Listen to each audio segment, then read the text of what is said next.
All right, my friends, are we ready to get started? Are you ready to get started? This is going to be one of the most fun, yet casual and still classy and respectful forums that you have ever been to. My name is Missy O'Malley. I will be your moderator, so we're going to take things over in a moment. But to officially get things kicked off, I'm going to hand things over to Lauren Miley, who has put this whole thing together with her amazing team from Forward, Montana. So please give them and our future generation a big round of applause.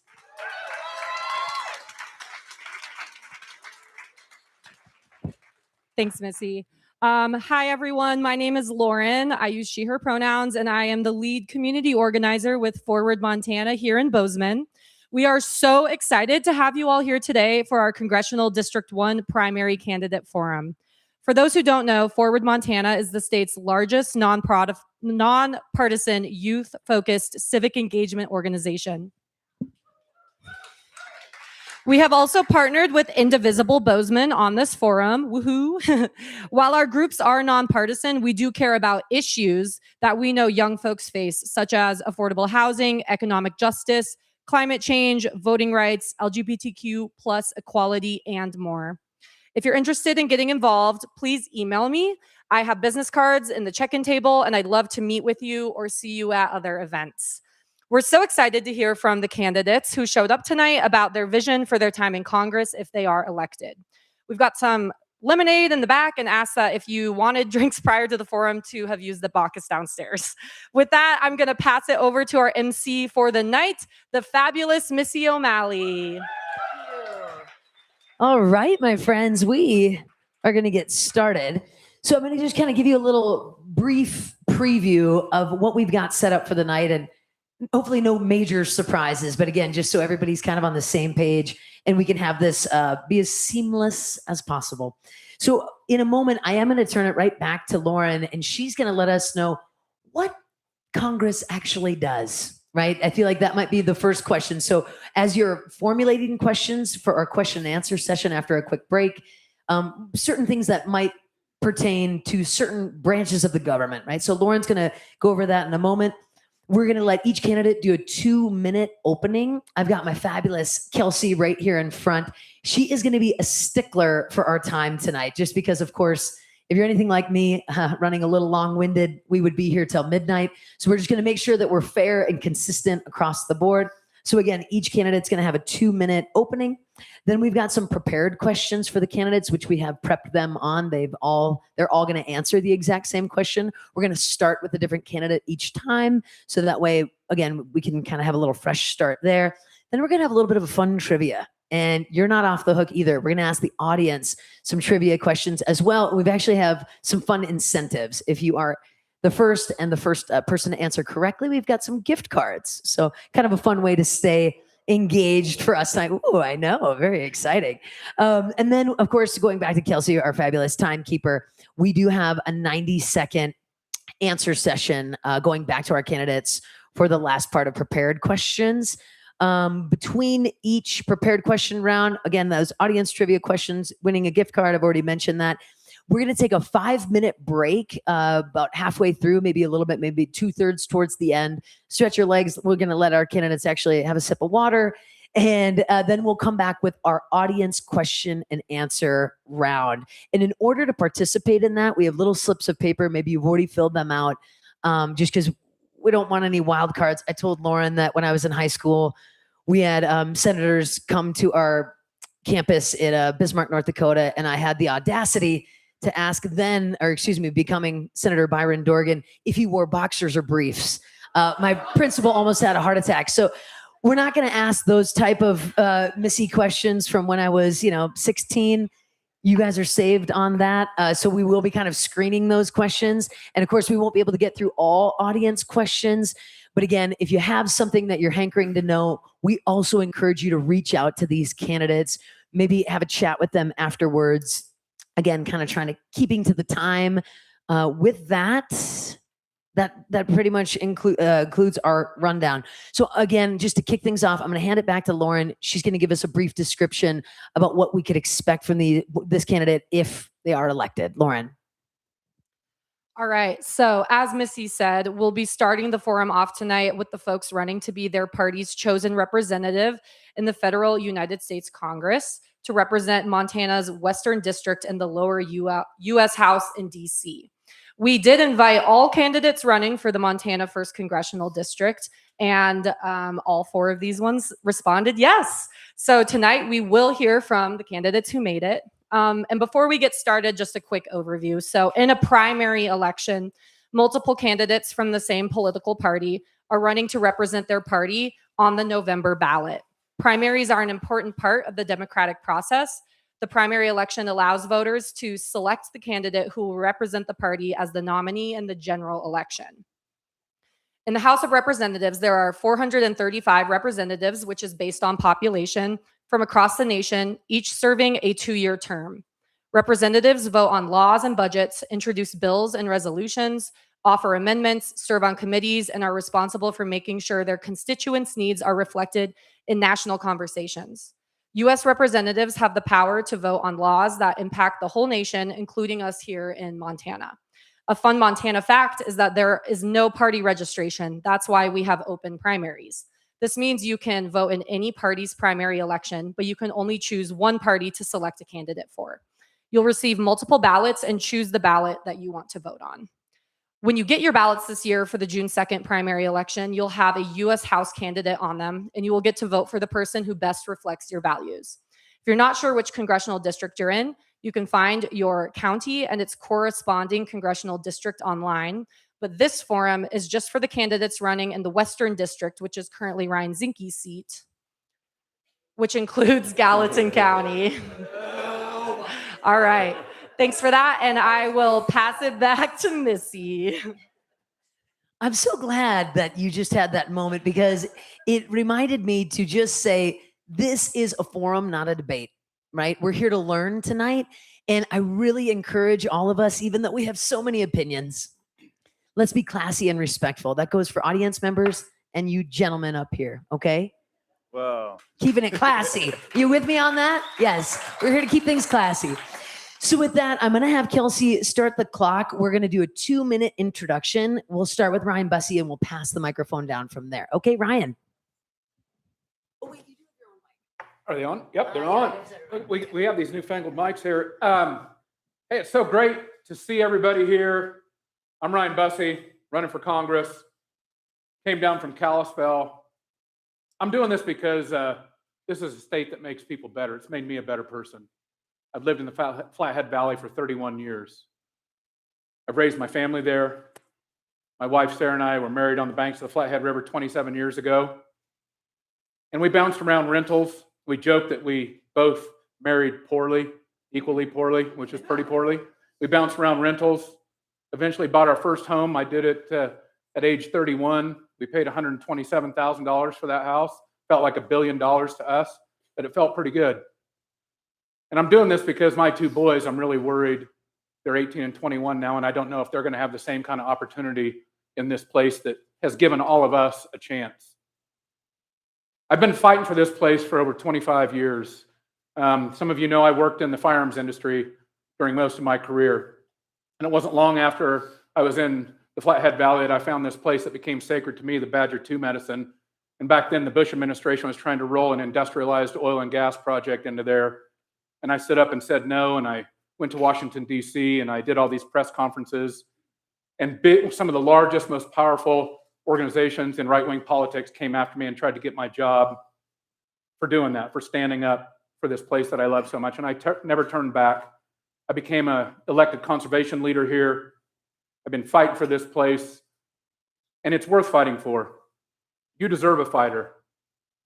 If your kids are in the same position as me, if you're in the same position, can't afford to buy a home, you're worried about what's next, you're worried about health care, you deserve a representative.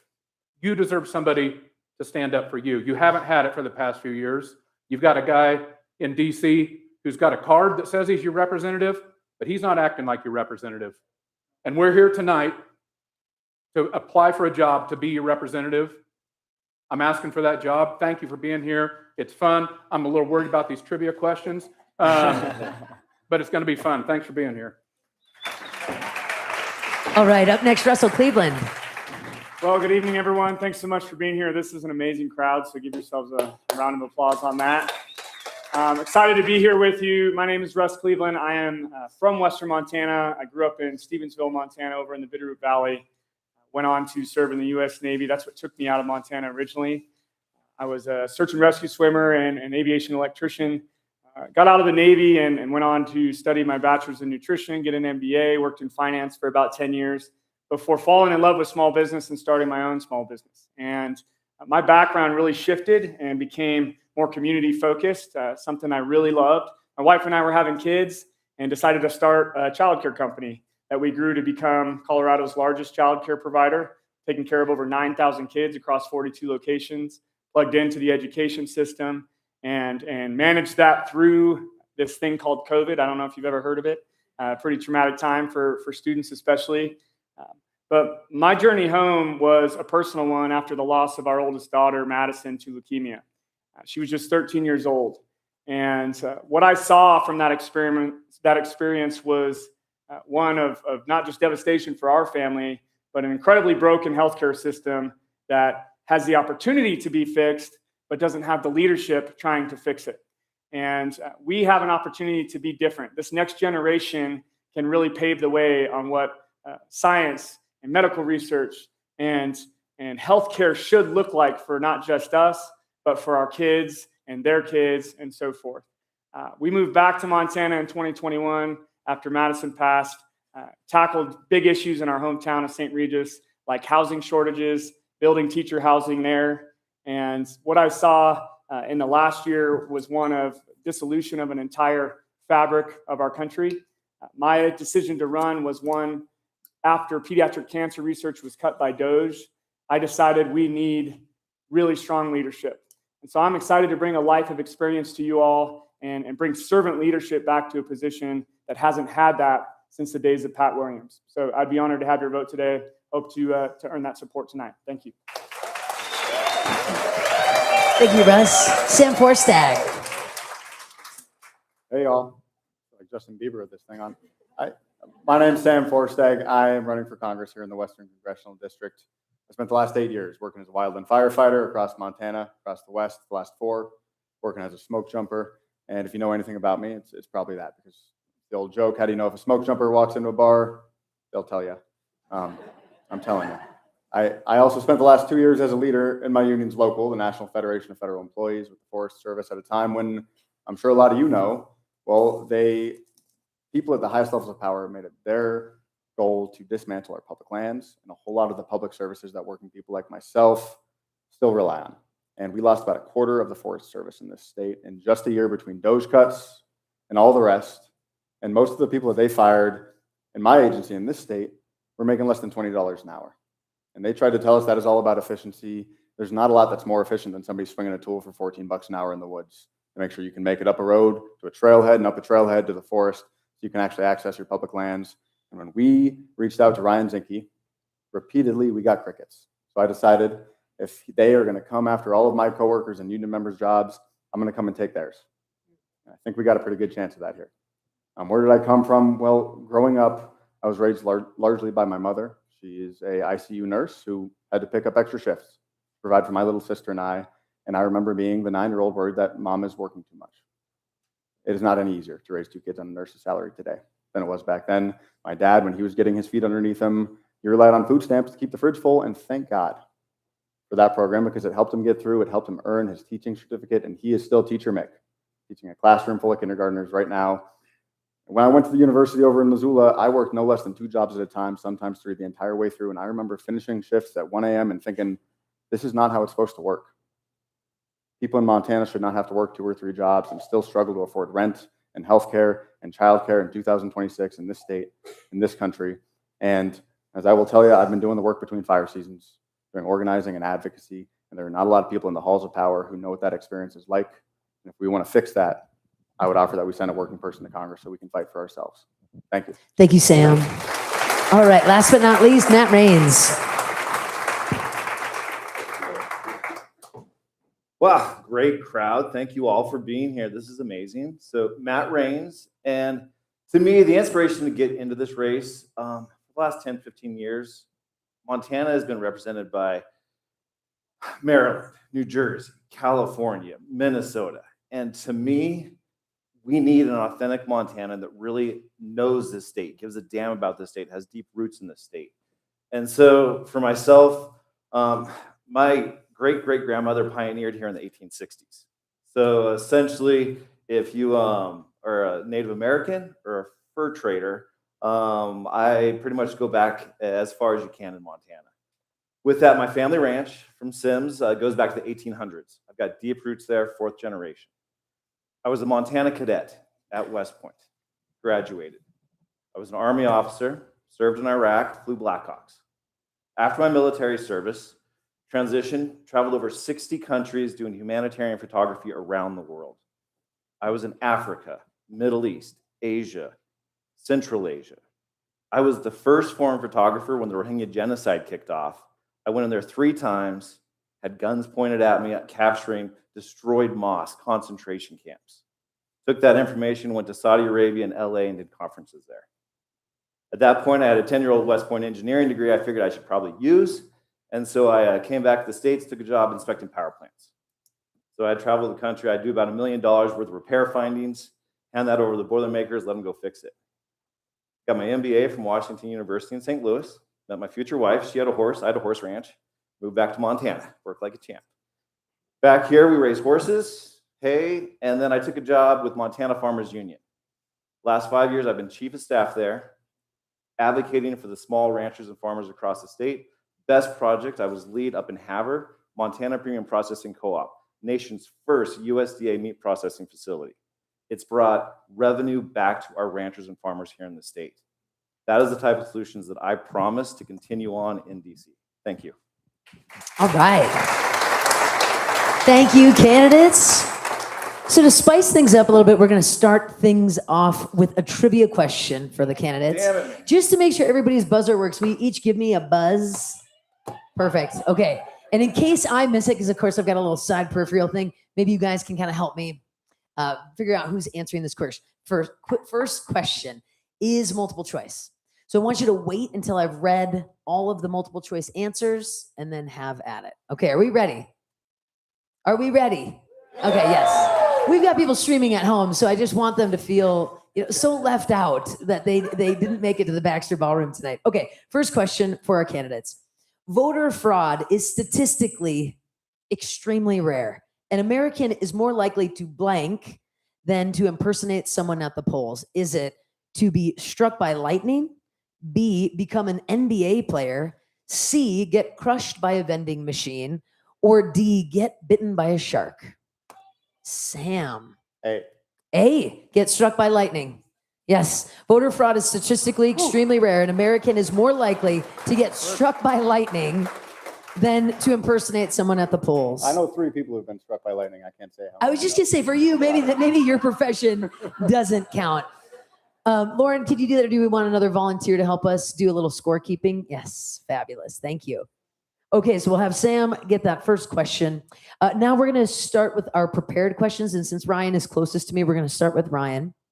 They will have 90 seconds to answer this question. So, Kelsey, you can put 90 seconds on your clock.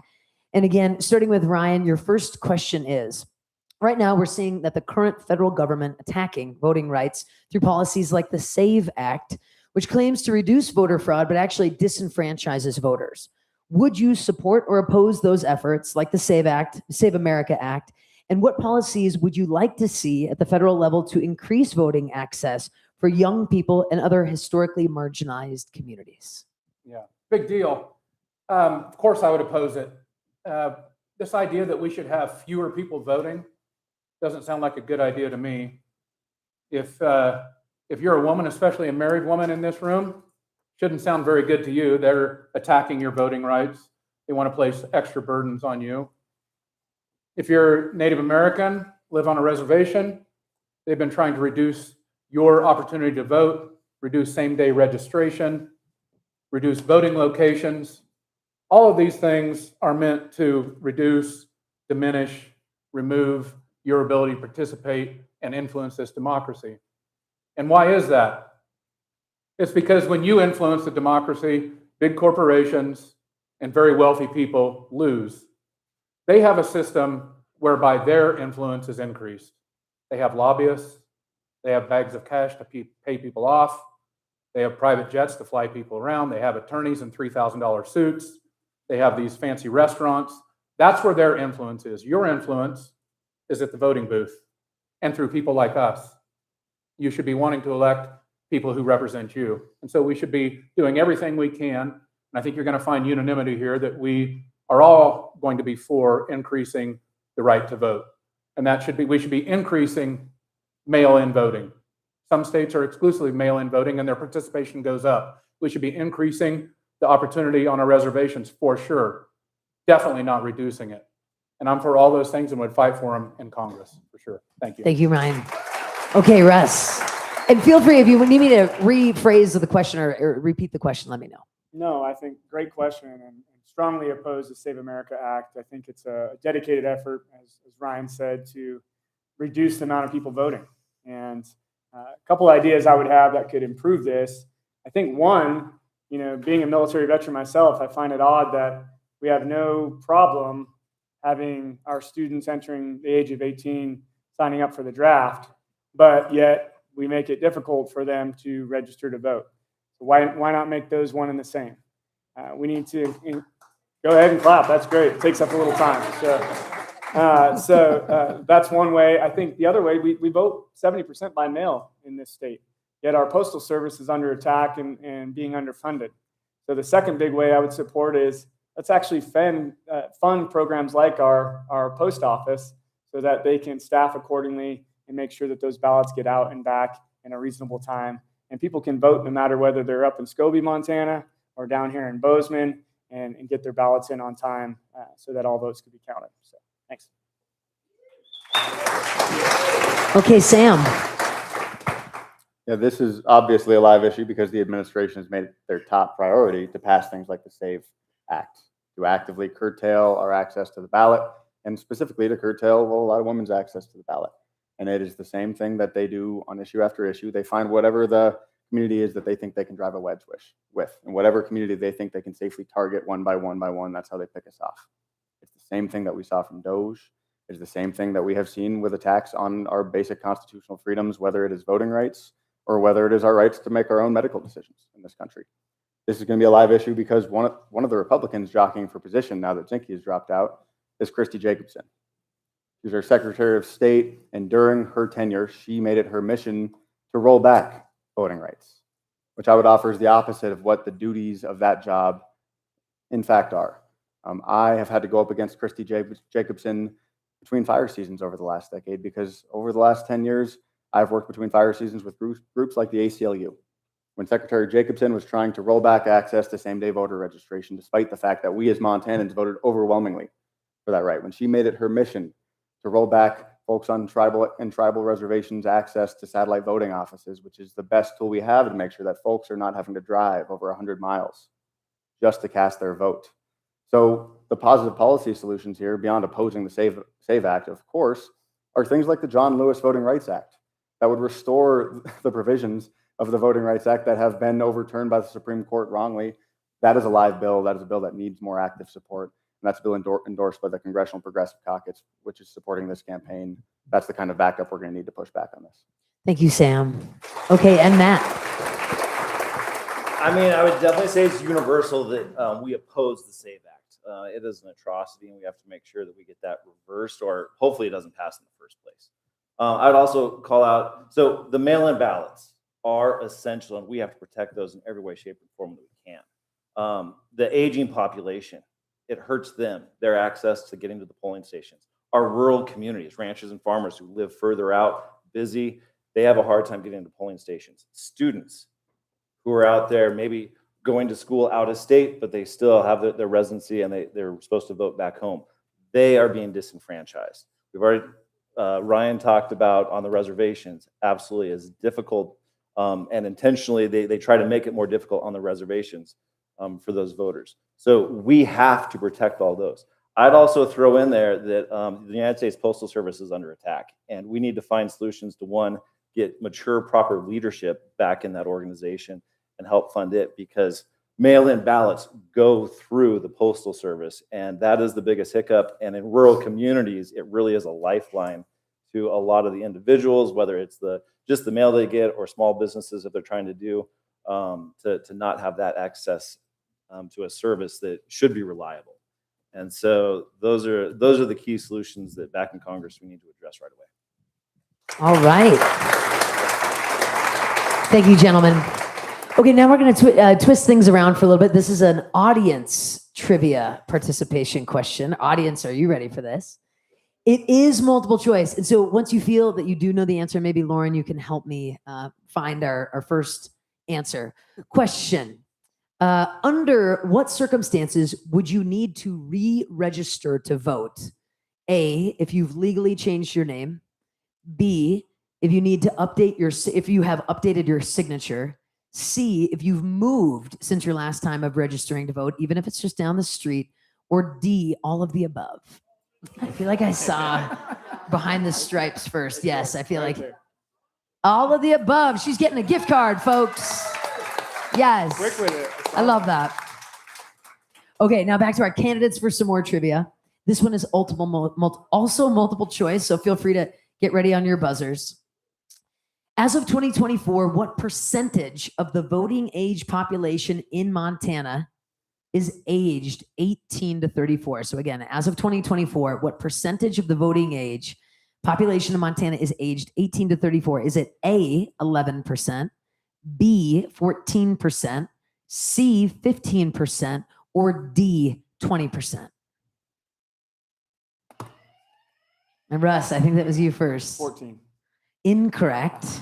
So is it 11, 15, or 20%? Ryan? I'm going to go with 15. No, also not correct. Okay, gentlemen on the end, is it These guys have an unfair advantage. 11 or 20? the shortest straw. Okay, now you have to buzz in. You have to buzz in. Is it 11? 50% chance, Sam. Okay, Matt? I'm going to go 20%. It is 20%. It is 20% as of 2024. 1 point for Matt. Fabulous. Okay, so now we're going to go back to our prepared questions, and we will start with Russ on this one. The Montana housing market has recently been named the least affordable in the country, not what we want to be known for. In your opinion, how has the housing crisis impacted our community, and what would you do as a congressional representative to address housing instability for your constituents? Yeah, great question. So to address the first part, how has it affected our community? I don't think you have to look too far here in Bozeman to see what that housing disparity looks like. We are pushing out entire generations out of Montana, not just of young folks, but of those who are fresh out of college or looking for a new job, et cetera. They're going to have to leave Montana to find a home unless we tackle some of these things. This is where my experience comes in. I have direct experience not only building housing, but doing the lending. Over 10 years in finance. I built housing for the last 20 years, most recently in Teachers Multiplex there in St. Regis. We have to tackle this head on. The first is wages. Now, if wages would have stayed in line with inflation and productivity over the last 50 years, our minimum wage would be $23 to $25 an hour right now. So that's part of the problem. However, we would put small businesses out of business left and right if we jumped those federal minimum wages up to 23 to 25. So I propose a 50-to-1 ratio on executive to frontline worker wages. That means an executive can no longer make more than 50 times their lowest paid employee. The second way is lending reform. The only way that I was able to buy my first house is I did not have to have a down payment because I had a VA loan. I don't think you should have to serve in the military to have that same benefit. And so to me, it's creating those opportunities that could get more people into homes without having to have a 20% down payment for their first home. And then the third way is builder incentives. We need more builders building affordable housing and not just these $40 million custom homes. And so incentivizing those at the federal level so that we have more builders working on triplexes, duplexes, and affordable homes is the best way to do that. Thank you, Russ. Okay, Sam? Yeah, this is the number one issue I hear traveling across the state, and it's the number one issue I've heard talked about for the last 5-10 years. Anytime I go to a bar and talk to my friends, or I'm on the fire line and we got enough time to shoot the breeze.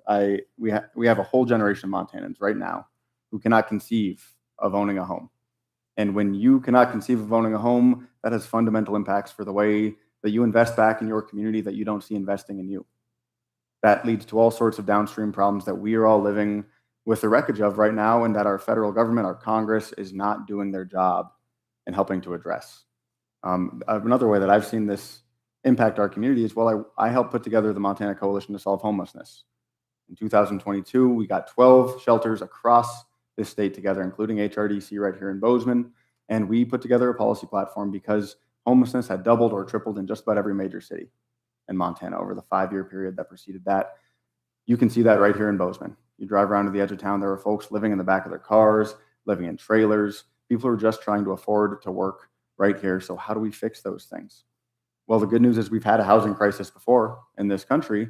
We had a crisis after World War II with an entire generation of Americans moving back from overseas, ready to buy homes and build families, and we stepped in on a bipartisan basis. We invested billions in 1950s dollars. We built hundreds of thousands of units of homes. We created the low-income housing voucher program, and we have a whole new set of tools we could be investing in, like community land trusts, community development block grants, tools that we used to build affordable housing with in this country, whether that is housing to buy or housing to rent, and that we have not increased investments in over 20 years. So I would offer that we are in a crisis. It is beyond just tax credits. We actually need to step in, invest federal dollars, make sure that people can actually afford to live in the place that they are working, and that we can create good paying jobs building the housing. Thank you, Sam. Okay. And Matt. So this really is one of the top 2 issues in this district, I think, unquestionably. And it has to go back to, it's personal to me when you have somebody that is everyday Montanan living by their family, friends in a community, and they're getting priced out of it. And so the fear that Montana's greatest export is going to be our next generation is an abomination. We have to get that fixed. And it's not a solution to be like, all right, guys, how far do you move down the interstate? That is not the right solution.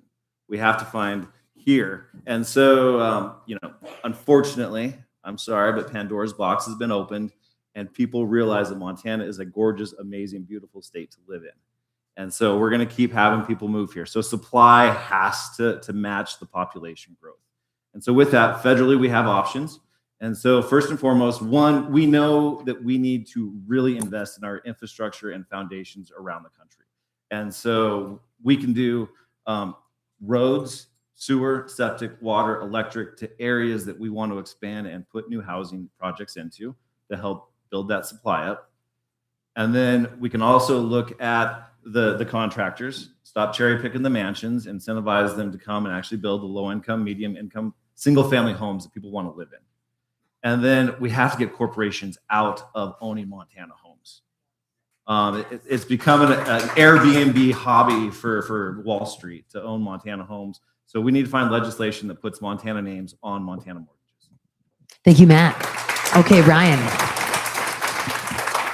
So when we have people that service a community, that make a community go, but can't live in it, they have to live an hour or 2 hours away to be able to afford to even own or rent a home. That's not a community.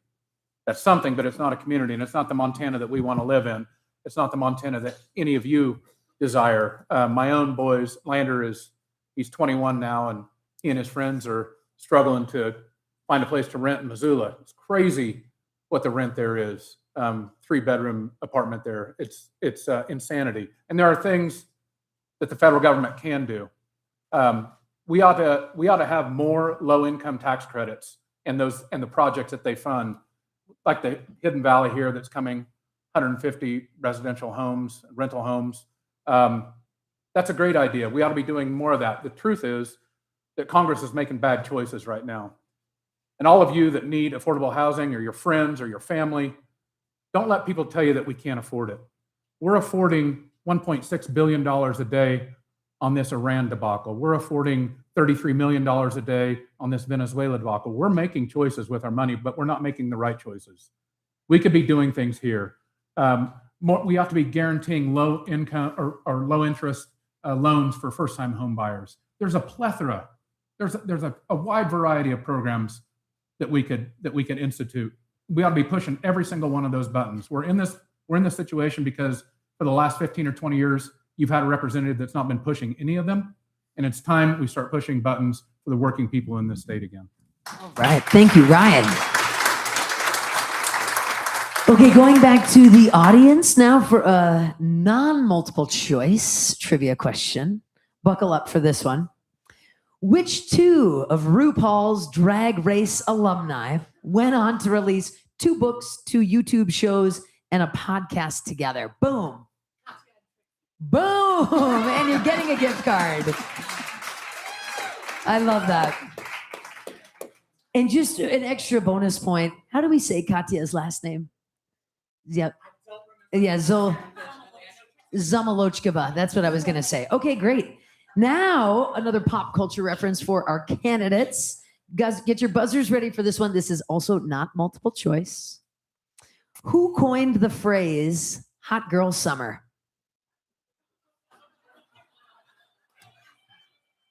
Sam first. Oh, I know I'm wrong already. Charlie XCX. No, but it is a pop star of. Okay, no, this is for our candidates. But I love that you raised your hand, and if they don't know it, I'm going to call on you. Matt, you were next. No, I have no idea. I was just going to say Sam. Oh, okay. Yeah. Any candidates want to take a stab at this one? Does the audience know who coined Hot Girl Summer? Yes. Yeah, you can't answer. Do you know it? Not Katy Perry. In the back. Megan Thee Stallion is correct.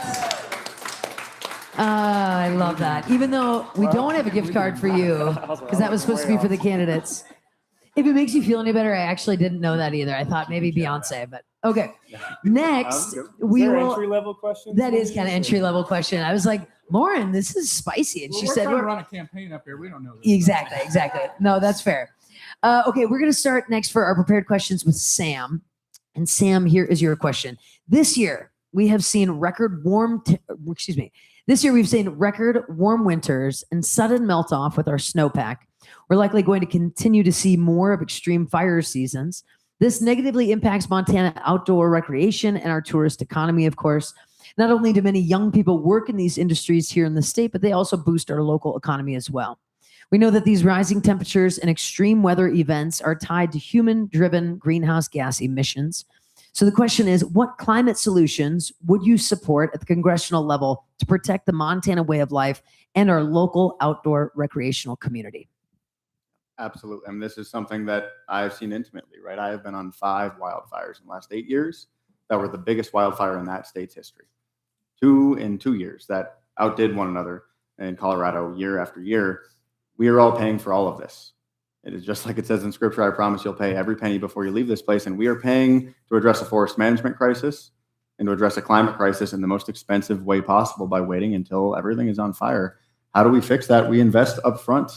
We use our resources to invest in a clean energy transition by making sure that in places where jobs are going to be lost in the course of this transition, people have economic opportunity right there.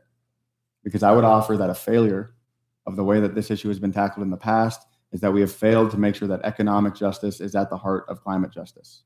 If we want to bring working people and union members along with us as we make this transition, it is worth spending extra resources to make sure that when that coal plant shuts down, well, we have large scale, utility scale battery storage, or that we have the ability to give people jobs right there so that they don't have to move to Missoula just to make sure they can provide for their family, because a lot of folks don't want to move to Missoula, much as I love that city.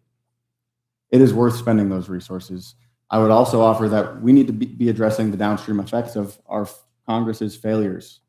We need to reinvest in our public lands and in public service, because right now we have a plan to dismantle the U.S. Forest Service as one example, to cut that agency down to 2/3 of its former size.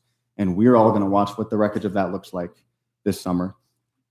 We were already understaffed before that. We should be looking at staffing up to much higher levels so we can actively be managing our forest, creating good jobs, and dealing with this crisis before everything is on fire. Thank you, Sam. I am just going to reword the question just because it was a little lengthy. So the question is, what climate solutions would you support at the congressional level to protect the Montana way of life and our local outdoor recreation economy? Matt, for you. So with this, it's important to know that we had outdoor tourism and agriculture, 3 of Montana's biggest industries are drastically being hit because of climate change. And I mean, I'm with it. I had a shitty first cutting hay because I didn't have enough water in the ground. I know that.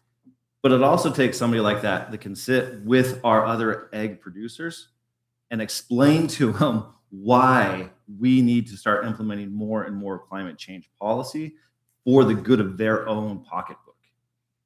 They want to be able to justify it. They just need to trust the person that they are. And then the other side of this is where experience in Congress is vital, and Montana can provide this. Because I promise, out of that 435 people that sit in Congress, not many of them have rolled around in a 300-foot boiler in a power plant covered in fly ash doing inspections. I bring a unique perspective of firsthand experience that I can go to Congress and I will be invited into the room that makes the decisions about the future of our climate change policy. And with that, we absolutely have to transition to renewables. It has to be procedural. Coal is dying out because the coal plants that I was working in, those Band-Aids don't fit anymore. Gas is there as the transition, and we have to keep our compass pointed towards north, which is solar, wind, hydro, wood. We have so many renewables available. But we have to make sure that we have somebody in Congress that knows and understands how our grid works, and they get to participate in those conversations. Thank you, Matt. Okay, Ryan. If all of you are like me, you're tired of politicians getting up in front of microphones and saying things are crises or important and then not acting like it. And the truth is, too many Democrats have done this too. They stand in front of these mics and say the house is on fire, and then they quietly turn around, walk back in the house, and have drinks with the people who are lighting it on fire. And this is one of the reasons we have Donald Trump, because there's been too little action. I want you to know that's not who I am. I say I'm going to fight for this stuff. I'm going to fight for it. I'm from a family of fighters.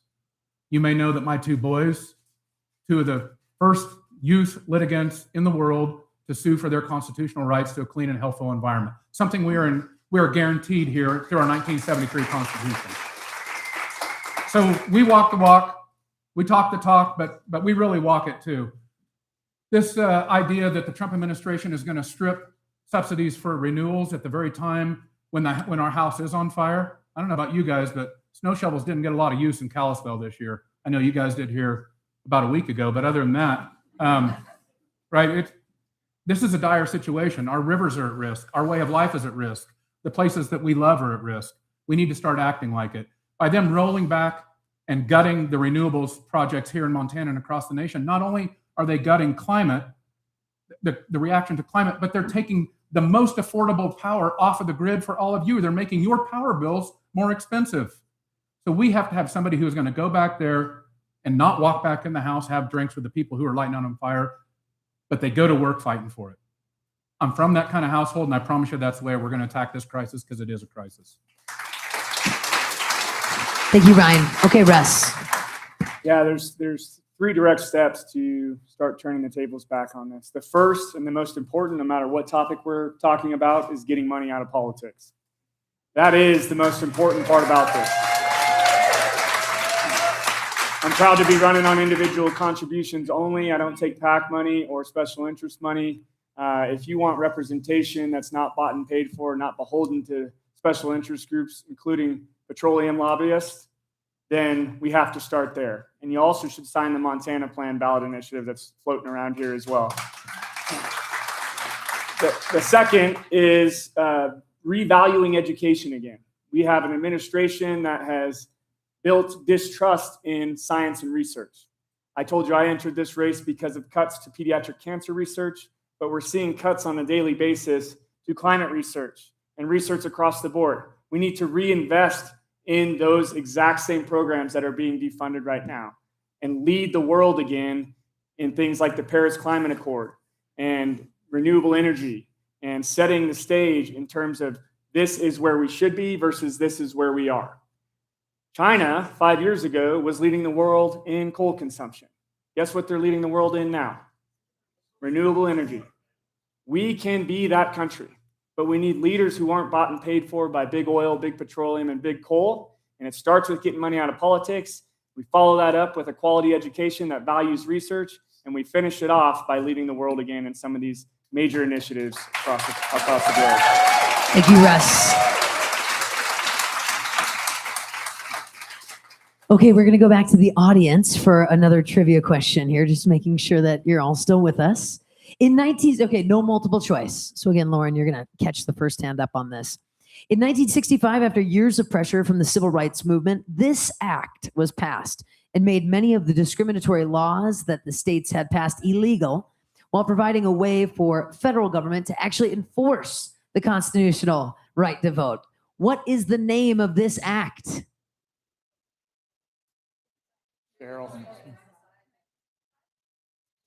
What was it?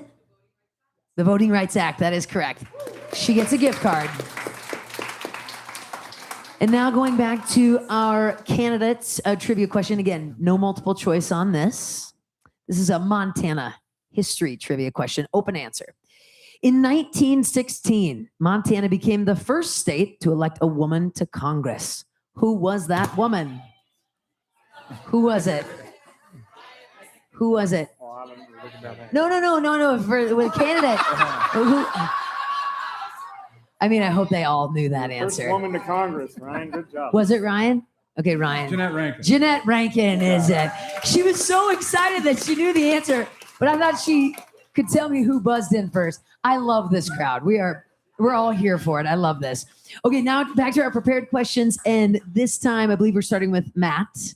So Matt, here is the question that you will answer first. Recently, immigration and border control activity in Montana has increased significantly due to the current administration's expansion of DHS and ICE budgets, drawing criticism for their harmful tactics and creation of fear in many communities of color. As a representative, how do you see your role when it comes to protecting Montana communities? And how would you like to see the federal budget truly address community safety?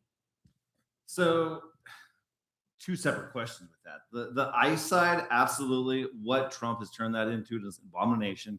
And we need to get that funding back down. We need to bring them back in line to where they're supposed to be within the DHS. For the communities and the safety, to me, law enforcement in Montana needs to be supported with quality individuals with the type of income and salaries that we can have officers, police, peacekeepers that can raise their families, can stay in the communities, can be there, can be integrated and involved. And so that is where we find the first line of safety within our communities. The second is I got my EMT training.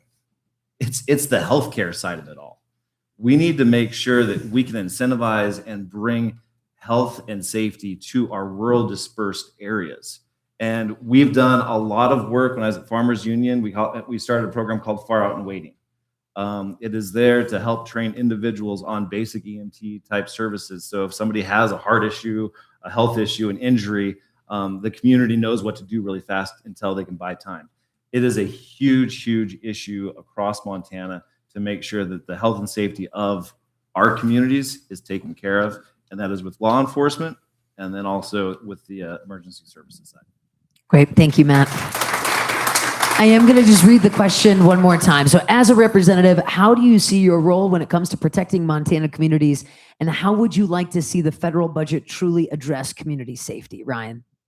I don't know that anything illustrates the urgency and dire nature of our situation and the reason you're all here more than this ICE debacle. ICE, as it's been implemented on our nation the past 18 months, is not a law enforcement agency. It's a domestic terror organization. Okay? Responsible law enforcement does not zip tie kids in classrooms. Responsible law enforcement does not kill American citizens in the streets of Minneapolis. Responsible law enforcement does not intimidate people to stay into their homes. That's not what we have. They don't wear masks when they come in to a community. You should be angry.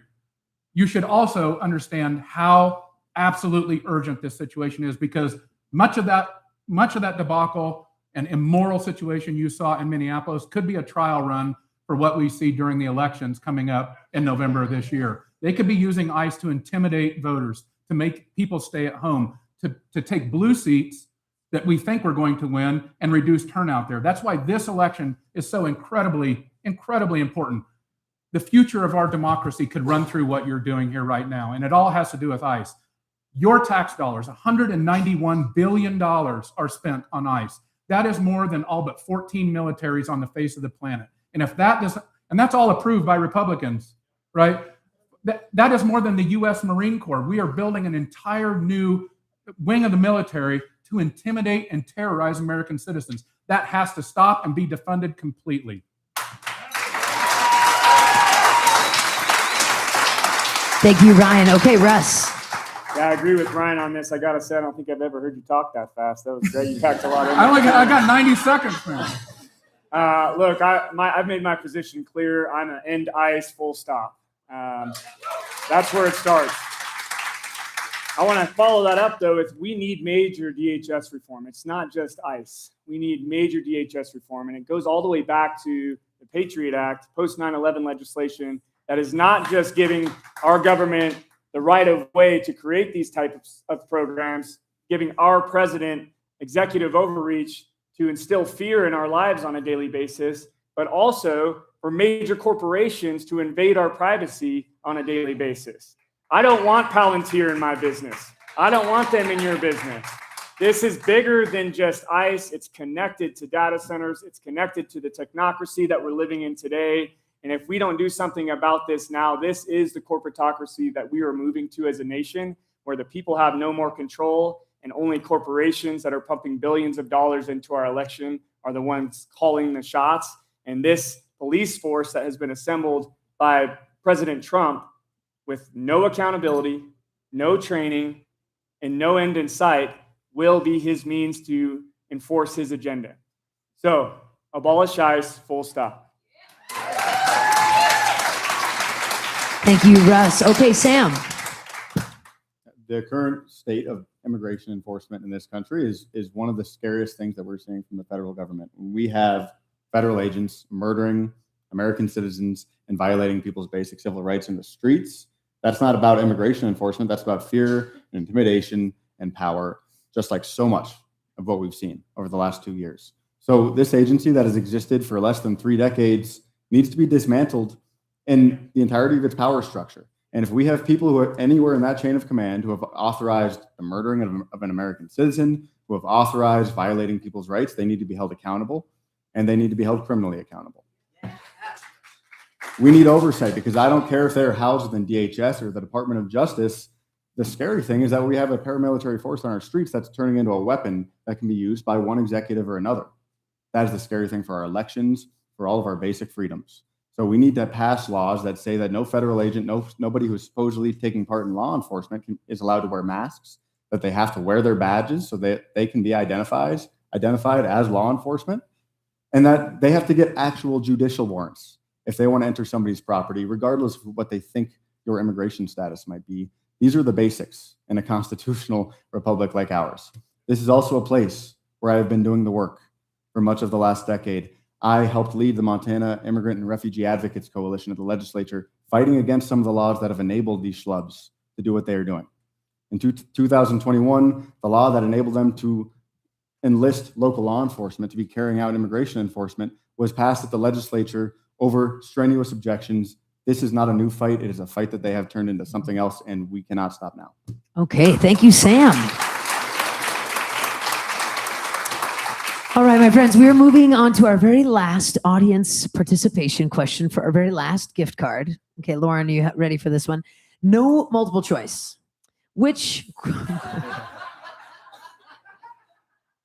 I love this. I hope that you know this. I actually didn't. I had hardly heard of this guy. Which celebrity, and I do have celebrity in quotes here, which celebrity is known for being a Viner and a vlogger, once actor and singer whose YouTube song, It's Everyday Bro, is on the list for all-time most disliked YouTube videos, and he's most recently become a professional boxer.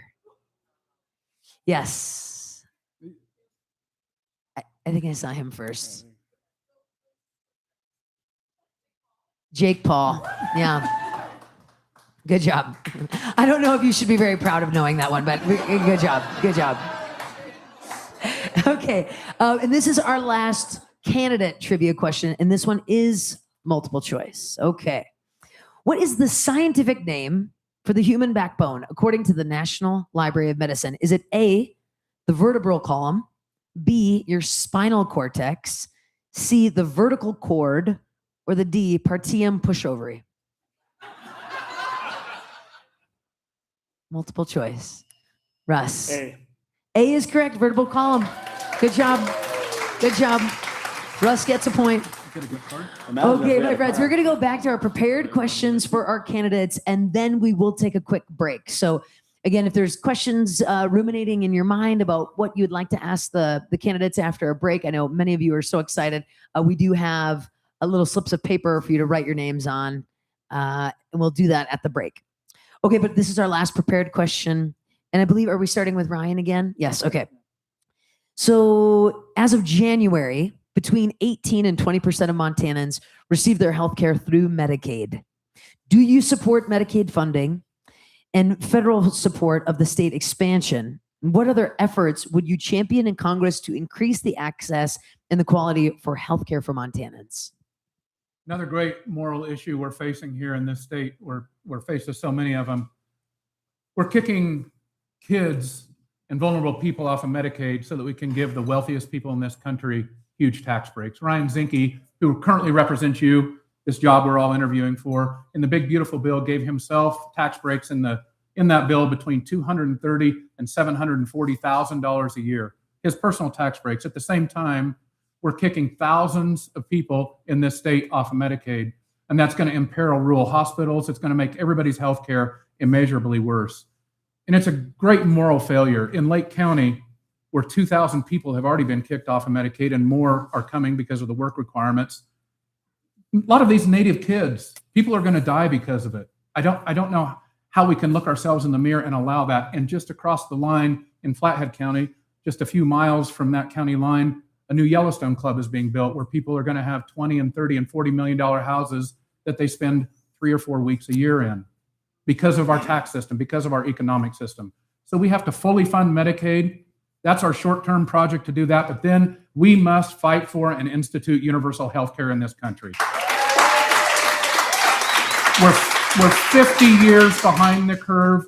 Everybody in this country deserves health care. We should have it. We should get insurance companies out. It needs to be a single-payer, efficient system, and we should do it just like every other industrialized country in this world does. It's past time.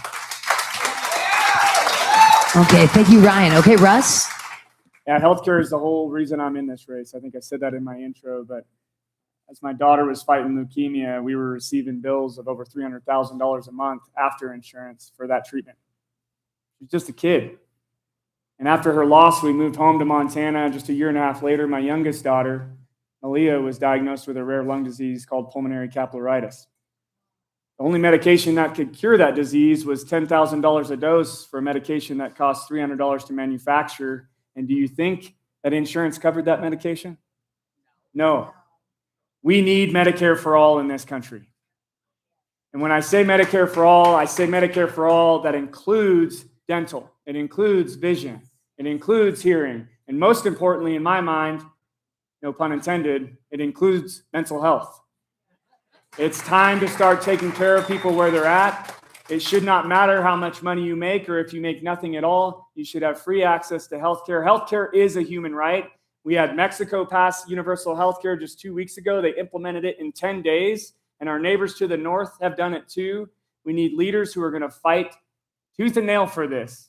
And I can tell you as a dad who's lost one daughter and almost a second, this is the thing I'm most passionate about, and I won't rest until we finally fix this issue in this country. We need Medicare for all so that every person in this country has great health care, and we stop letting companies profit off of our well-being. Thank you, Russ. Okay, Sam. When I first started doing organizing and advocacy work, it was back in 2017 in this state. And some of you might remember we had a budget shortfall here in Montana. And so what did they do? They made deep, drastic cuts to the Department of Health and Human Services. They gutted our mental health system. And then over the following 6 years, when we had budget surpluses, did they reinvest in all of those programs? No. the things that they reinvested in, our leaders in Helena, were cutting the top income tax bracket year after year after year. And it is the same story on the state levels as it is at the federal level. Right now, what we're seeing at the state level is, well, they pass work requirements. So we are all paying for dozens more employees at DPHHS just to enforce those work requirements to help make sure that people have to fill out more paperwork every 6 months. And they can boot more poor and working folks off of Medicaid. The only healthcare option that a lot of people have when a bronze plan on the marketplace is $700, $800, $900 a month for healthcare that does not get you care until you spend $10,000 or $12,000. That is a broken healthcare system. And I would offer that a whole lot of people who voted these schlubs into office that are causing all of this chaos, they did it because, well, they knew that this was a broken system. They knew that they could not afford healthcare and that it's getting worse year after year. So how do we fix it? We look at the part of the system that works. It's Medicare. And we fix those holes: vision, dental, hearing, mental health. We fully fund it and expand it, and we give everybody in the country access to Medicare, the choice to join it, and make that free for every working class person in this country. We can do that with tax reform. We can do that by asking billionaires and millionaires to just carry their own damn weight, just like the rest of us. And I'd offer we'd end up spending a lot less money for a more compassionate solution if we did that. Thank you, Sam. All right, Matt. So this is what really pissed me off with what this administration did with the big, beautiful bill and the attack on the Medicaid system. They're taking cuts that will affect us perpetually. And what they did is they came back, patting themselves on the back, saying, we're giving $300 million to your hospitals. Aren't we so great? Hospitals, you have to spend this money by October. Why October? Because we vote in November. This is the games, the smoke and mirrors that this administration is doing against us, doesn't give a damn about us. Our current delegation is right lock in step with this administration, voting for it. This is why we have to get somebody in there that gives a damn about Montana. With that, we've got our rural healthcare system. It's also under attack at the big, beautiful bill. We need to make sure that our hospitals, I think Phillipsburg is the first on the list to get hit. We have to not just protect them, we have to expand them. We have so many people in their communities, they're an hour and a half away from any kind of medical facility. If you have an issue, it shouldn't take a Mercy flight to get you there. I mean, I'm 45 minutes. And then ACA subsidies, first priority. We have to get in there and make sure the ACA subsidies get funded because we have 1 in 4 ranchers and farmers. We have so many Montanans that require, and this $500 to $1,000 a hit that they're getting, that's a car payment that they get nothing for. Same services that they had before. So we need to make sure that we get somebody in there that understands Montana, the issues that we have going on among us, and get in there and fix that ASAP and get that burden off our Montana families. Thank you, Matt. All right, my friends. I'm sorry that I misspoke. We actually do have one more audience trivia question before we take our 5-minute break. And again, we do have, if you want to just kind of raise up your little hand and jaw right there, that's a great way for you to write your questions down. You can be anonymous, you can write your name down, but we will go through as many audience questions as we can after our 5-minute break. So again, our last audience trivia question, Lauren's going to help me to see who raises their hands first. Again, no multiple choice on this. Which Montana municipality is known for its strong union background, a history of corporatocracy, and once was the most demographically diverse place in Montana? Lauren. The woman behind the guy with the hat. Yes, is that her? Butte, America. You got it. You got it. She's getting our last gift card of the night. Okay, folks, we're going to take a 5-minute break. We will start at 7:18, and we'll be back here in 5 minutes. If you'd like to write some questions down, please feel free to join us up front and do so. Thank you.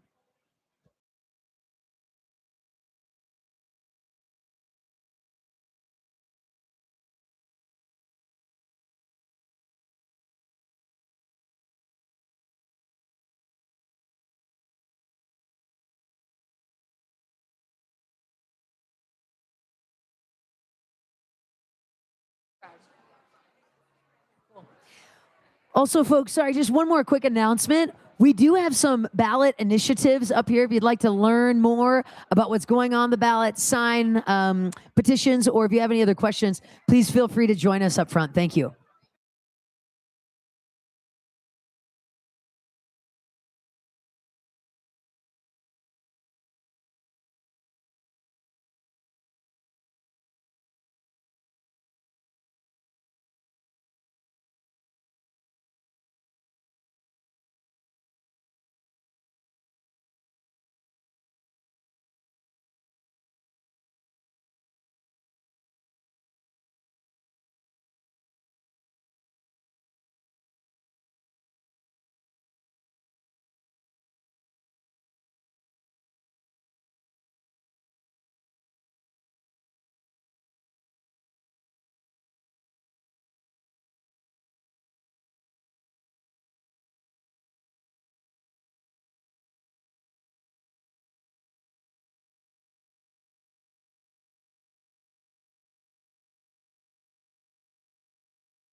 All right, my friends, we're going to try to get started in another moment here. If we could find our seats again, we're going to try to get started in another minute. Thank you so much.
All right, my friends, we're going to try to get started in just another moment. If we could come back in and take our seats. Thank you.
Okay, my friends, we're going to try to get started here.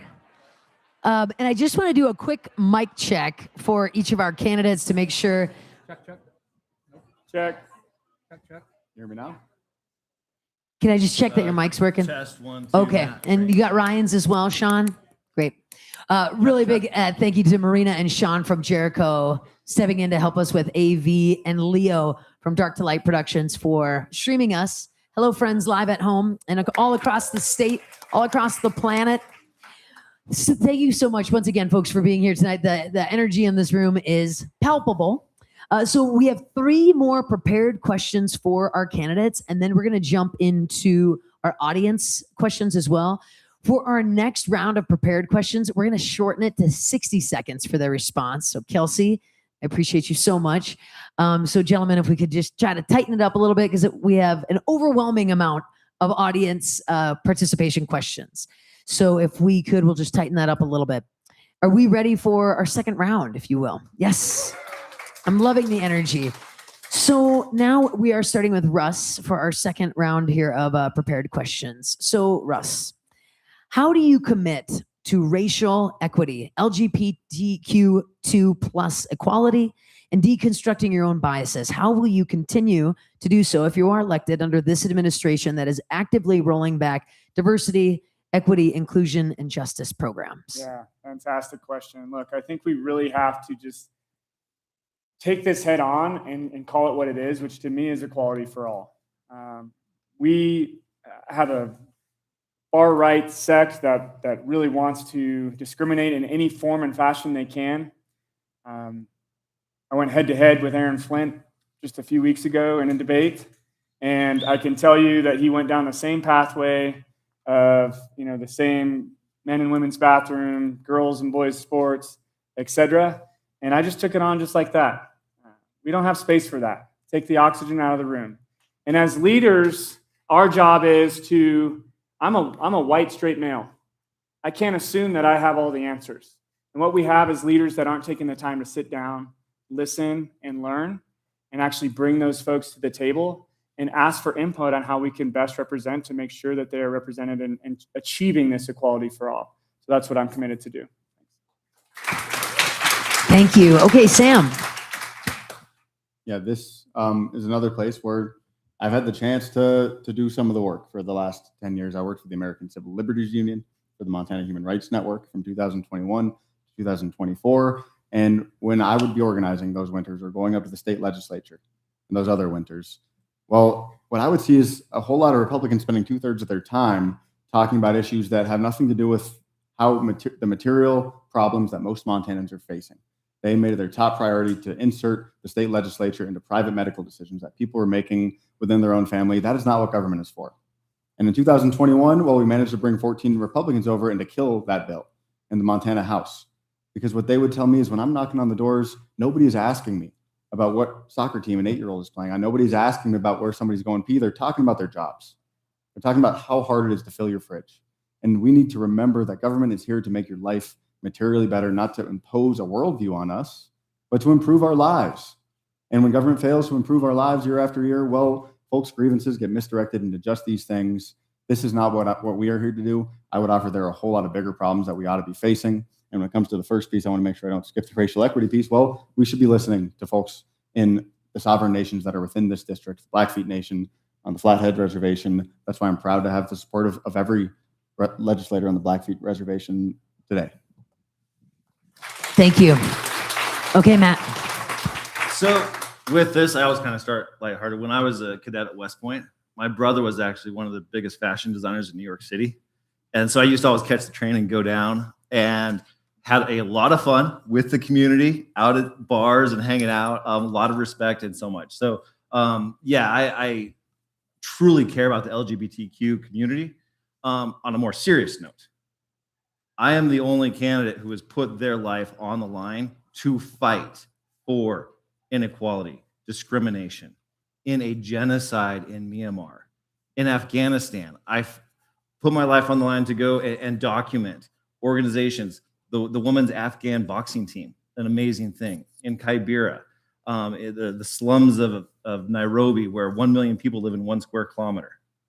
I went, participated in organizations, schools and boxing team there. So my commitment to those individuals who feel like the world is against them, I have been out there firsthand spotlighting their successes and trying to highlight and make sure that they are brought up. And I am honored to have that opportunity to bring those skills back to Montana and do that for the Montanans here at home. Thank you, Matt. Okay, Ryan. You know, if there's one thing that I hate in this world, it's a bully. And these people have bullied for the last few years.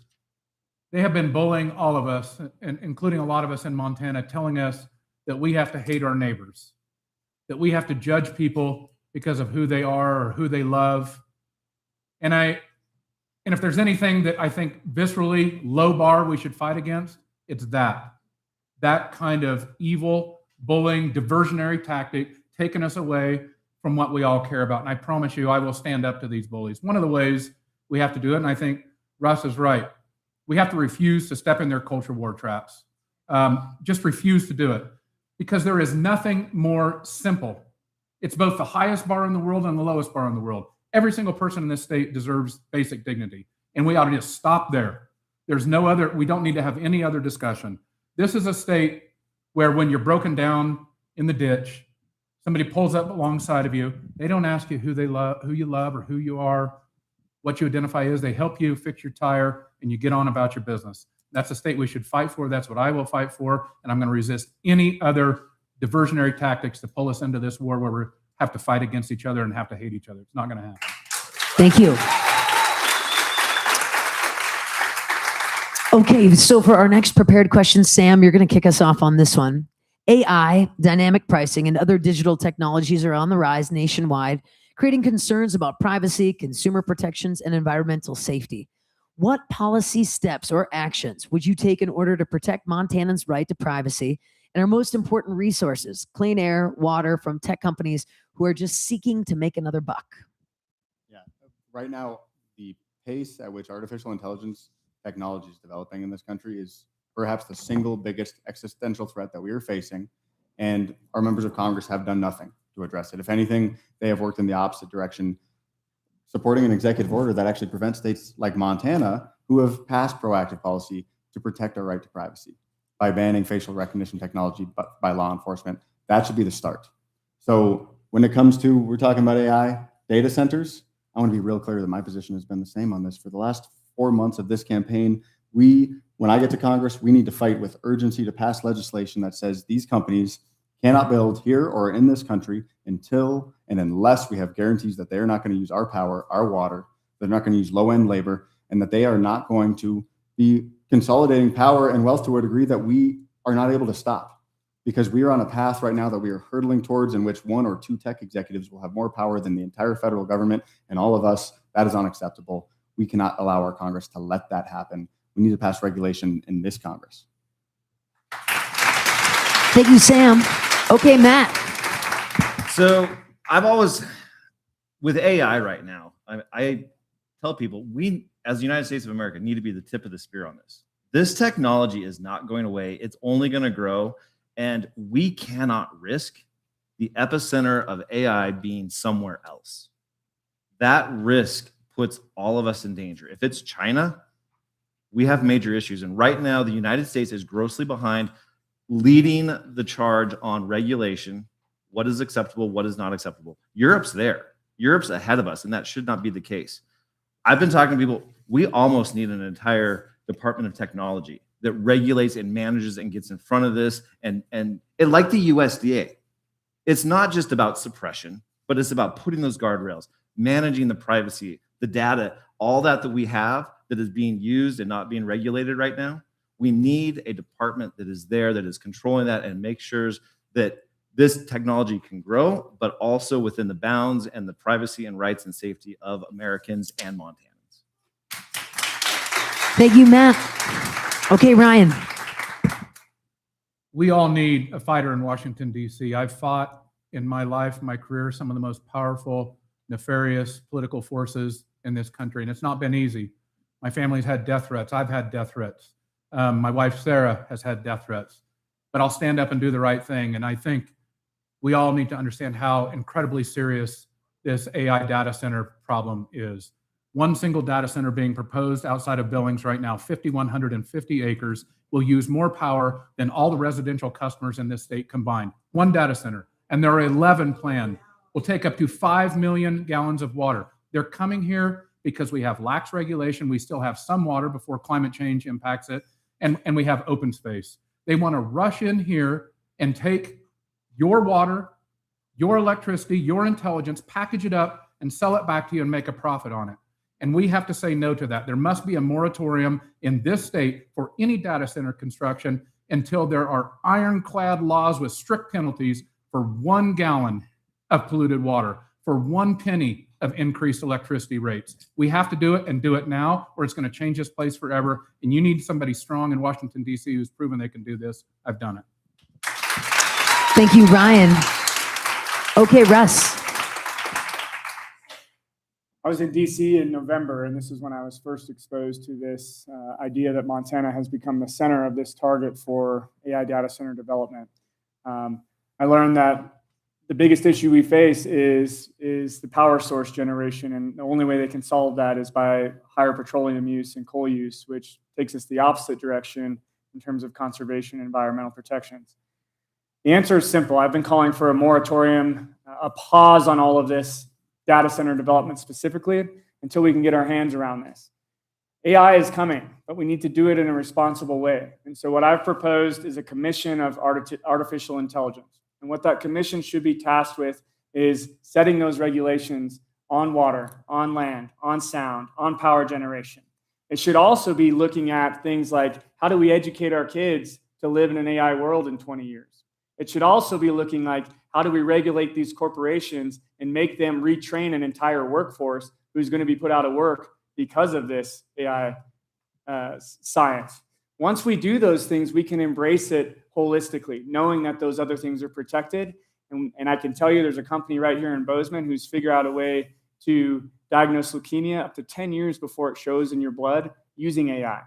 So we can do this responsibly and find breakthrough science that can help us achieve new goals. But we have to make sure that it doesn't ruin Montana first. Thank you, Russ.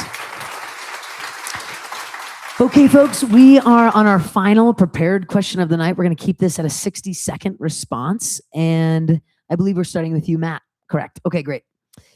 Most Americans do not support the U.S. Supreme Court's Citizen United decision to recognize that money in politics, especially from corporate, for-profit, PACs, and individuals, is corrupting our political system. Will you commit to ending Citizens United and strengthening the power of the vote through the congressional action? Absolutely. This is the first and foremost my preferred way to get money out of politics. Indian Citizens United brought billions into the political system, and we can instantly remove that out. And people aren't necessarily fighting, like the contractors, consultants that are working with politicians. They're not against it. They'll just adjust. And truth of the matter is, the more money you take out, the higher quality candidates you will get. Rich people are able to come in and dilute and buy their way in through corporations, through buddy systems like that. We absolutely need to find solutions. Now, the fun part of all this, and this is where we do kind of disagree up here. I've said day one since I've gotten in this race that I am taking the money that it is needed to go toe-to-toe with the GOP candidate to make sure that we win this goddamn thing, because we can't afford not to.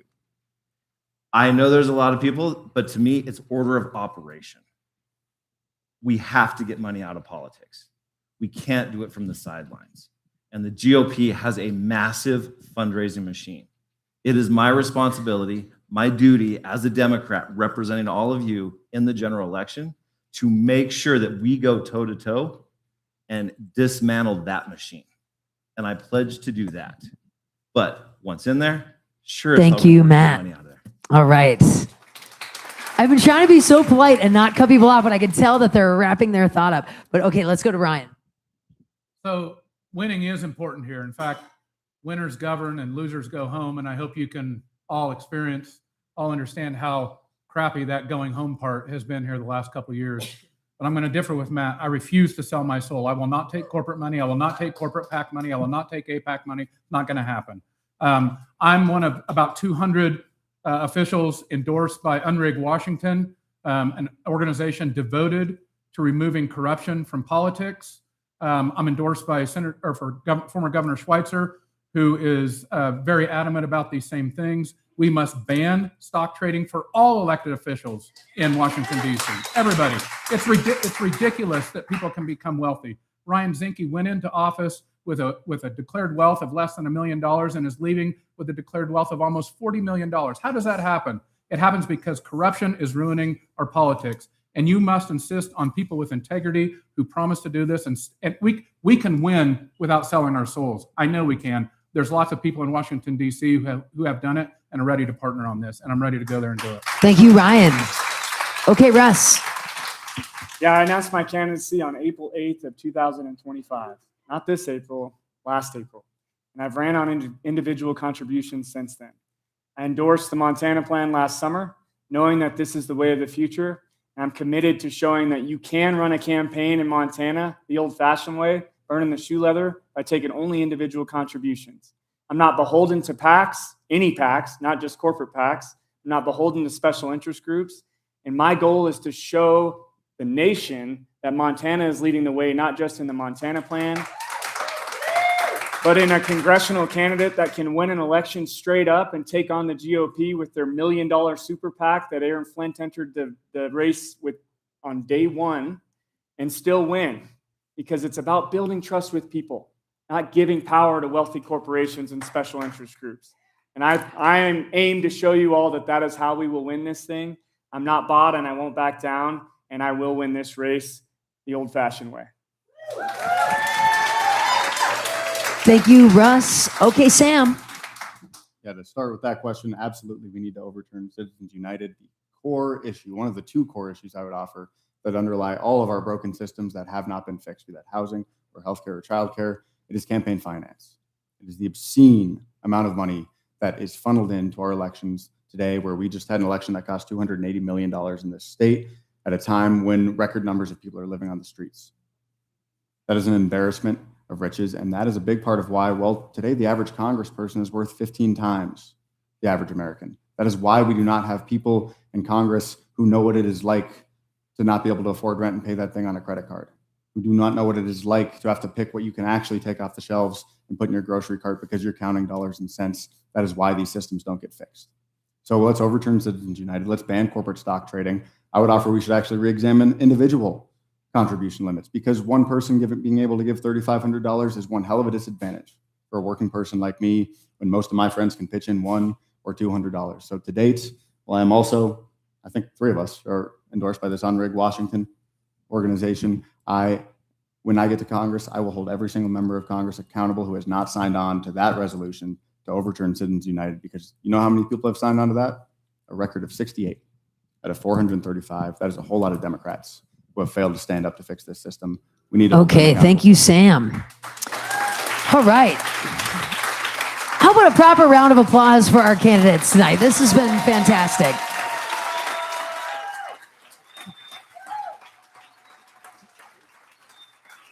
Okay, my friends, we're going to jump into a couple of questions from the audience. You will have 60 seconds to respond. Brian, we'll start with you. And again, just 60 seconds right on down the line. Our first question is from Zane Zell. If elected, what specifically would you do to hold the people accountable for the massive corruption and unconstitutional activities being perpetrated at the highest level of the executive branch? Awesome question. And this goes right to the believability of people you elect for Congress. This would be the most corrupt administration in Nigerian history, much less United States history. Okay? There is criminal corruption happening every single day. And if we say that, then and believe it, and I do, then when you elect somebody to go back there, then we should fight for criminal prosecution of this corruption on day one. This disaster that we have in this administration now that is ruining lives and demeaning our government will not go away. It will come back if we do not hold it criminally accountable. So this crypto corruption, this selling of pardons, this market manipulation, I could go on and on and on and on. All the stuff that any one of us in here would be in prison for probably a lifetime for doing. We need to prosecute it and put people in jail, period, end of story. Thank you, Ryan. Okay, Russ. Yeah, I echo those comments with action. Proud to have started a group called the Balance and Accountability Group. It's a group of candidates nationwide of over 100 of us that have committed to doing this very thing, restoring integrity in Washington. As I've said all night, we can't do anything unless we get money out of politics. We also need to get stock trading out of Congress. We need to put a moratorium on lobbying to public service so we don't have this revolving door of lobbyists going into public service and public service going into lobbying. We need to put a universal code of ethics back in our Supreme Court so that we don't have a Supreme Court telling a president he can do whatever the hell he wants anytime he wants. We need to get Citizens United overturned. And we need to put some term limits in place so we don't have these senators and congressmen serving 40 or 50 years who can't even stand at a podium anymore, making decisions that affect our everyday lives. This is a decision based on integrity. And it's time to choose leaders who are willing to say the hard thing, do the hard thing, and hold these folks accountable no matter how rich and powerful they are. Thank you, Russ. All right, Sam. Yeah, all of this starts with Congress just doing their damn job. And we all show up to work every day, and it does not matter if we agree with the person that we're working with or who they voted for. Well, if you're fighting a fire, you swing a tool and you fight the fire. If you're building a house, well, you get to framing. And right now, we don't see that from Congress. We don't see a lick of oversight or accountability. So as we mentioned earlier, well, if people in a chain of command, whether that is in DHS or the Department of Justice, are engaging in corrupt acts, if they're undermining and violating our basic civil liberties, well, there needs to be criminal accountability, and Congress is precisely the body to conduct that sort of oversight and make sure that it happens. Congress needs to step in and do its job as a co-equal branch of government to say the executive branch does not have the powers of the purse.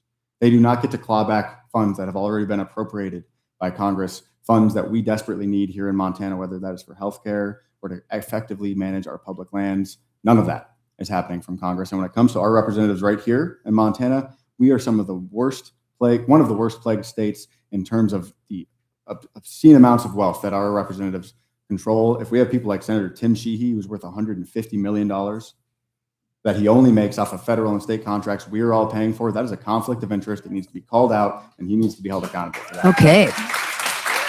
Thank you, Sam. Matt? I mean, this question absolutely highlights beyond a shadow of a doubt the urgency of why we have to flip this seat in 2026. 2028, I don't trust it. I got in now because that is going to be too late. We have to prioritize winning this seat now. Look at what this administration, we're at war in Iran with no justification, no plan. We've lost lives. We've disrupted everything from the Strait of Hormuz and the consequences with fuel prices. Hell, I just bought fertilizer for my field, off the charts. Montana is paying the price of what this administration is doing day in and day out. The knee-jerk tariffs that we got hit with. We have to get checks and balances back in this government.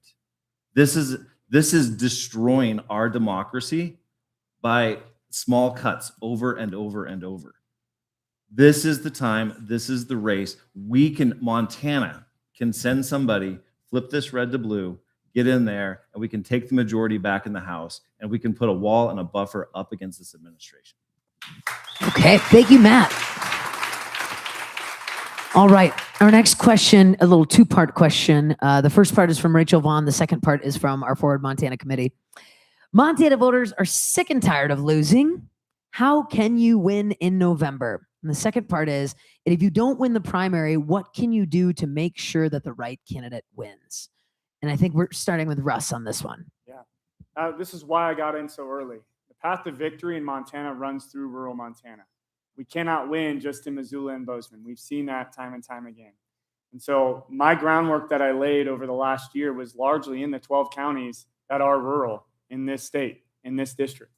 And so if we want to bring in independents and moderate conservatives, which, by the way, we have to get past that threshold of 39 to 41% Democrats in this state to actually win this seat, we have to bring those folks in. So I was building bridges and making connections in those communities since last April, especially until Matt got in the race in October. That was where I was focused, because that's where we need to connect with the 10% veteran population who is mobile right now because of disgust with trying to privatize the VA and the war in Iran. Our 7% Native American population who is also very interested right now because of cuts to Bureau of Indian Affairs and treaty violations. And if we want to connect with those communities, we have to have someone that's from rural Western Montana, who is a veteran, and who knows how to connect with small business owners across the state. And that's why I'm the best candidate to do that in November. Thank you, Russ. All right, Sam. Yeah, this is truly what all of this is about. It's about winning, because there's an urgency to this moment where it certainly feels to me like we do not have 3 more years to wait if we want to have a real election in 2028.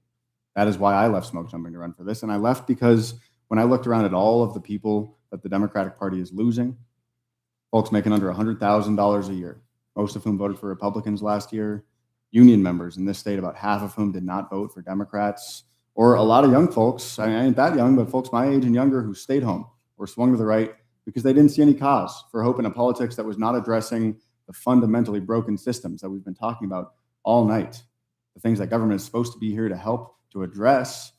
I did not see anybody who was speaking to those people. And if we want to win back working people, well, let's try running a working person, someone who actually knows what it is like to be making not a whole lot more year after year while the cost of housing and healthcare and childcare goes higher and higher. Let's actually run a union member in a state where we've got some of the richest, deepest union history in the United States. We have not had a union member as a major party nominee in over a decade, and you don't got to look up and wonder where did all the union members go. And you know what? In a Congress where the average member of a congressperson is, or age of a congressperson is 56 or 58 years old, and somehow we're the older of those two parties, there ain't nothing wrong with age, but it is not what we are lacking in Congress right now. This is how we fix it. Okay, thank you, Sam. And Matt. Yeah, this is my somber answer. Since I've been born, 45 years, I was born in 1980. How many times do you think we have won a federal race that's been open or held by a Republican in 45 years? One. Tester. Absolutely. In one time, there's been 29 races that qualify for that. 28 out of 29 times, we've had great candidates that haven't won. But we have one data point, one approved solution that has worked in this state. And we know it works because he won last cycle in this district. He beat Tim Sheehy here. He is still the approved solution for Montana. And that was my inspiration to get in. We need somebody who has a profile, the heritage, the generation, the man of the dirt. He's worked so well for us. He's gotten us a voice for 18 years because he won. That is why I got in. Thank you, Matt. Okay, Ryan. You know, I'm a ranch kid. I graduated with 16 kids in a little rural public high school. I live in a red part of the state. Some of you may have heard that Kalispell is not the Democratic hub of Montana. I live just outside of Kalispell. These are my people, my friends. You also know that I ran for governor a couple years ago, and that was a tough cycle for Democrats. But like a lot of people who have done this before, I think of Brian Schweitzer. He ran, he lost, and then he turned right around and took what he built, took what he learned, and took that momentum and the system that he had constructed and put it to work and won his next race. And I submit to you that now is the time for us to put our best foot forward, to take every bit of momentum. I see people in this audience who helped us during our gubernatorial election. I want to say thank you. I think it's my responsibility to take what you helped us build, what we learned, what we could do better, and put it to work and win this thing now. I held 187 in-person events when we ran for governor, and that was a tough cycle. This is a whole different thing now. I know it. We've been running around the district, and the angry vitriol that laid over the top of all of us 2 years ago is largely dissipated. And these people are ready for something different, and we have to be the kind of Democrat that wasn't cooked up in a Fox News lab. I'm ready to do it. We can win this thing. Have a little hope. It's going to be a different kind of election this November than it was 2 years ago. It's going to be a fun one. Thank you, Ryan. Okay, my friends, we have time for one more audience question. And again, we'll kind of keep this in a tight 60-second. Or should we go 30 seconds? 60. We're going to go try. It'd be impossible. It'd be impossible. I can't answer a question in 30 seconds. So, Sam, we're starting with you. If elected, would you seek to enact nationwide prison reform? Absolutely. You might see a recurring theme here. This is a place that I have spent a whole lot of years of my life working. I worked for the ACLU, the Montana Innocence Project. Our criminal justice system is fundamentally lacking in the second word there, justice. We live in a state where we have people as young as 12 in Miles City, kids behind bars. That is not, I would offer, if you are 12 or 13 years old, sitting in prison in juvie, oftentimes that's not your fault. That's the fault of a broken system because you don't have a lot of rich kids sitting in juvie. The folks who end up over there are kids who don't have access to real justice, who do not have a home where parents can give them the sort of reform and the chances and opportunities that so many of us have and so many people actually deserve and are not getting right now in this state. So we need to absolutely, completely get rid of private prisons because there is no reason profit should be anywhere involved in the criminal justice system and anywhere involved in penitentiary. There's no reason that we as a state, like we are doing right now, should be sending over 700 Montanans to Mississippi for a private prison that Core Civic owns so that Core Civic can turn around and spend that money and send 5 lobbyists to Helena and lobby so that we increase mandatory minimum sentences and send more people there. This is what a broken system looks like. And all of us are paying for it day after day, and so many poor and working people. Okay, thank you, Sam. All right, Matt. Yeah, absolutely. I mean, I just had a conversation with a woman who has a brother in the penal system, and he was in Great Falls visiting, could stop in, see him, and he got moved to Arizona. Made it much harder to get in communication with him. Quality of life went down. Went into the private system, and then got bumped over to Mississippi, and barely has any communication. Delayed letters. No beds. They're being used for labor, getting nothing for it. Pennies on it. This system has gone barbaric. We absolutely need to get in there, put the spotlight on it. These are Montanans. These are Americans. These are human beings that absolutely deserve a quality of life. And this is, it's horrible. I couldn't believe the stories. So absolutely, we need to find reform. Thank you, Matt. Okay, Ryan. Another case where when we have corporatized profit motives driving something in this country, bad outcomes come about. In our healthcare system, what's happening? It's not a healthcare system anymore. It's a corporate insurance system, and it's driving immoral outcomes on our healthcare system. In the prison system, it's a for-profit prison system. Why are we surprised that immoral activities, that an immoral system is being driven when profits are involved? This is through and through this election. This is really one of the big questions. Are we going to continue to allow big corporations and their lobbyists to have the only influence in government, or are you going to have some influence in government? I know you don't have the $3,000 suits. I know you don't have the bags of cash to pay people off, but you're supposed to have one of us to fight for these things and to put a limit on corporations and for-profit prisons. It should have happened yesterday. It needs to happen tomorrow, if not sooner. Thank you, Ryan. Okay, Russ. Yeah, I'll echo those comments again. I think we ban these private prisons, but we also need to look at why do we have Alligator Alcatraz and some of these other long-term immigration camps that are imprisoning people wrongfully there as well. We should be closing those as well. But listen, this is another area that I've done the work. I did my master's at Seattle University, which was largely based in social justice. And when you do something like that, you have to do a project along with your master's thesis. And I did a project called Purple Justice Alliance that helped us create pathways for ex-convicts to get back to work. Because what most people don't realize is this cycle of re-imprisonment is vicious in this country. You serve your time, but you don't get a second chance when you get back out. You're forced right back into committing crime, and you're put right back into the system. So Purple Justice Alliance worked with companies like Costco, Expedia, Boeing, Puget Sound companies that gave these ex-criminals a second chance, helped tackle that hurdle from gaining meaningful employment and put them back to work so that they could start their lives over. Let's start treating people with humanity, and it starts with taking care of our ex-convicts as well. Thank you, Russ.